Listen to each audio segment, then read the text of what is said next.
Hello everyone, আমি সুকল্পা। তোমরা দেখছো সুকল্পাস ডায়েরি। আমি তো ভালো আছি, তোমরা সবাই নিশ্চয়ই ভালো আছো। আর এটা ছিল সপ্তমীর দিন। আমি জানি অনেক লেটে আমি ভিডিও আপলোড করছি, কিন্তু আমার কিছু করার ছিল না, অনেক ব্যস্ততার জন্য আর এদিক ওদিক ঘোরার জন্য আমার আপলোড করা হয়নি। আর এখানে আমি একটা ভিডিও দিচ্ছি যেটা আমার মন খুব ভালো করে দিয়েছিল। এখানে শুভ পুজো করছিল আর এখানে দেখো ও আরতি করছে, তার একটা ছোট্ট ভিডিও তোমাদের সঙ্গে শেয়ার করলাম। আর যখন বর পুজো করে তখন তো ভালোই লাগে, আর আমি পুজোর কাজের সঙ্গে যুক্ত, আর ও পুজো করছে আমার দেখে খুব ভালো লাগছে। তো এই ভিডিওটাও আমি এখানে অ্যাটাচ করে দিলাম। তো সবাইকার পুজো কেমন কাটলো আমাকে কমেন্ট করে অবশ্যই জানিও, সবাই নিশ্চয়ই ভালো আছো। আর আমরা বিকালের দিকে ঘুরতে গিয়েছিলাম বন্ধুরা মিলে, হচ্ছে জিরাট বলাকর। তো ওখানেও আমরা খুব মজা করেছি, আর প্রচণ্ড পরিমাণে গরম ছিল, মানে অস্বাভাবিক পরিমাণে গরম ছিল। আর আমরা হাঁটছিলাম আর প্রচুর মানুষের ভিড় ছিল। সামনে দেখো বাবু রয়েছে, সাধনা রয়েছে, আমাদের জামাইবাবু মানে সাধনার হাজব্যান্ড আছে।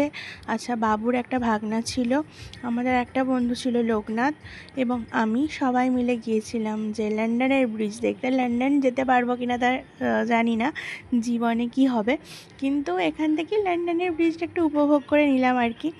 তো খুব ভালো প্যান্ডেল হয়েছিল চারিদিকে।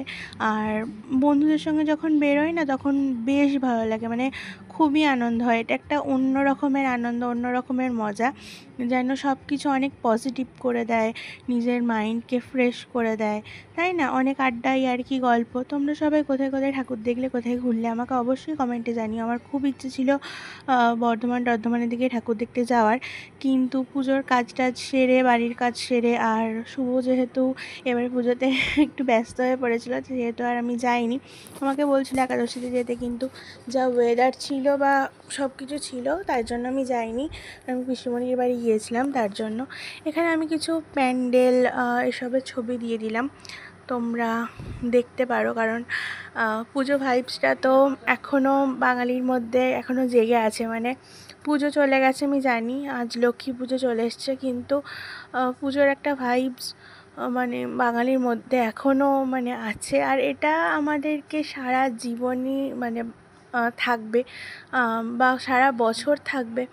আর একটা অপেক্ষা যে আবার মা আসবেন, আবার আমরা আনন্দ করব সবাই মিলে একসাথে।